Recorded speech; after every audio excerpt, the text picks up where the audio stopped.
வணக்கம். த ஃபிளிக்ஸ் ஜெட்ஸ் தமிழ் சேனலுக்கு வந்ததுக்கு நன்றி. இந்திய மற்றும் உலக மொழிகளில் உள்ள படம் மற்றும் சீரியல்ஸை அலசி ஆராய்ஞ்சி அக்குவேர் ஆணிவேர் ஆக்கி பார்க்கலாமா வேணாமான்னு நீங்க முடிவு பண்றதுக்கு ஒரு ரேட்டிங் கொடுக்கறது தான் என்னுடைய வேலை. வாங்க இன்னைய வீடியோக்குள்ள போகலாம். இன்னைக்கு நாம பார்க்க போறது நெட்ஃபிளிக்ஸ்ல ஓடிட்டு இருக்கிற பிளாக் வாரண்ட் வெப் சீரிஸோட விமர்சனம். மொத்தம் 7 எபிசோடு. ஹிந்தி ஒரிஜினல். இது தமிழ் மற்றும் இதர மொழிகளில் டப்பிங்கில் ரிலீஸ் ஆயிருக்கு. டெல்லி திஹார் ஜெயிலில் 1980s புது ஜெயிலரா வேலைக்கு சேர்ந்த சுனில் குப்தான்னு ஒருத்தர் தன்னுடைய அனுபவங்களை வச்சு ஒரு புத்தகம் வெளியிட்டு இருக்காரு.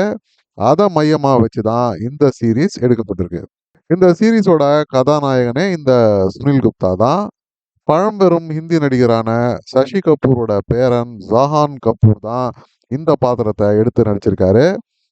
நாட்டில் எல்லா துறைகள்லையும் இந்த மாதிரி நெப்போட்டிசம் ரொம்பவே அதிகமாக தான் இருக்கு. பாலிவுட்டு தான் இதுக்கு முதலிடம். சீரீஸை இயக்குனது விக்ரமாதித்ய மோட்வானே. இந்த சீரீஸ் எப்படி வந்திருக்கு அப்படிங்கிறத மேலே பார்க்கலாம். பிளாக் வாரண்ட் ஒரு கிரைம் ட்ராமா அப்படின்னு வச்சுக்கலாம்.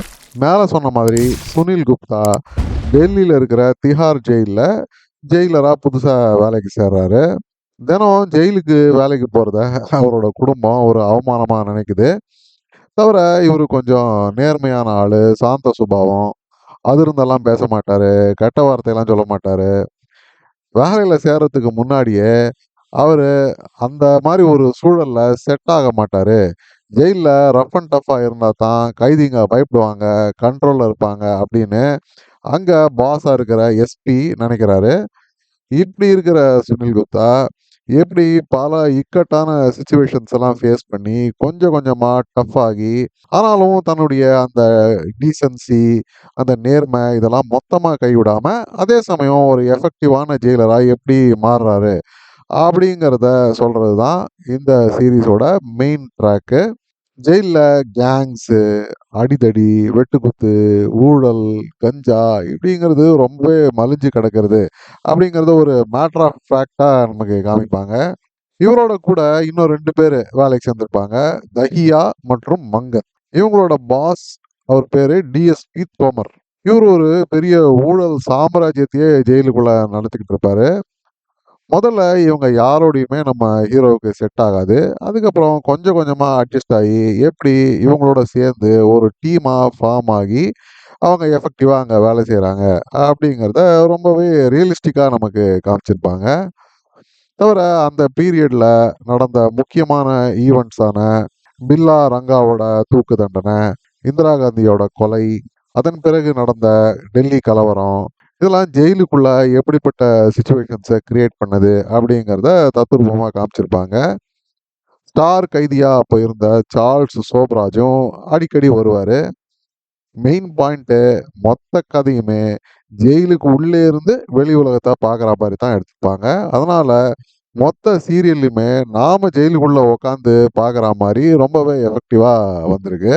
கதை ரியலிஸ்டிக்காக இருந்தாலும் இந்த திரைக்கதை கொஞ்சம் ஸ்லோவாக தான் நகருது. ஆனால் பாத்திரங்கள், சம்பவங்கள் சுவாரஸ்யமாக இருக்கிறதுனால என்கேஜிங்காக தான் இருக்கு. பாராட்டுக்கள். சில காமெடியான நிகழ்வுகள், சில சீரியஸான, சில ரொம்பவே வயலண்டான நிகழ்வுகளை காமிச்சிருப்பாங்க. கரப்ஷன் எப்படி அழிக்க முடியாம ஜெயிலுக்குள்ள பரவிருக்கு அப்படிங்கிறத ரொம்பவே நிதர்சனமா காமிச்சிருப்பாங்க. இதனால சீரீஸ் வாட்சபிளா தான் வந்திருக்கு. நடிப்புன்னு எடுத்துக்கிட்டா முக்கிய பாத்திரமான சுனில் குப்தா பாத்திரம் ரொம்பவே அழகா எழுதப்பட்ட ஒரு பாத்திரம். ஆனா ஜஹான் கபூர் நடிப்பு ரொம்பவே சுமார் ரகம்தான். பாலிவுட்ல டேலண்ட்டுக்கு அவ்வளவா முக்கியத்துவம் இல்லை அப்படிங்கிறது நமக்கு இதை பார்த்தாலே தெரியுது. ஆனா டிஎஸ்பி தோமரா நடிச்ச ராகுல் பட் மற்றும் தஹியா பாத்திரத்தில் நடிச்ச அனுராக் தாக்கூர் ரொம்பவே நல்லா நடிச்சிருக்காங்க அப்படின்னு நான் நினைக்கிறேன்.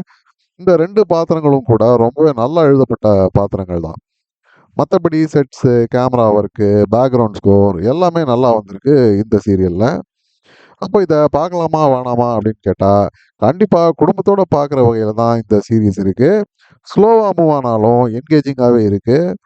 இதில் வர சப்ஜெக்ட்ஸ் மட்டும் கொஞ்சம் சின்ன பசங்களுக்கு உகந்தது இல்லை. உங்கள் சுச்சுவேஷனை பார்த்து நீங்கள் முடிவு பண்ணிக்கோங்க. இந்த சீரீஸுக்கு நான் கொடுக்கக்கூடிய ரேட்டிங் 6/10 ஸ்டார்ஸ். மீண்டும் ஒரு முறை இன்னொரு விமர்சனத்தோட உங்களை சந்திக்கும் வரை நன்றி, வணக்கம். இந்த வீடியோ பிடிச்சிருந்ததுன்னா லைக் பண்ணுங்க, ஷேர் பண்ணுங்க, சப்ஸ்கிரைப் பண்ணுங்க. உலகத்தரமான படம் மற்றும் சீரியல்களை நீங்க பார்க்கணுங்கிறதுக்காக பல சினிமா சீரியல்களை பார்த்து அதிலேருந்து சரியானதை மட்டும் அடையாளம் காட்டுறது தான் இந்த சேனலோட குறிக்கோள். நன்றி.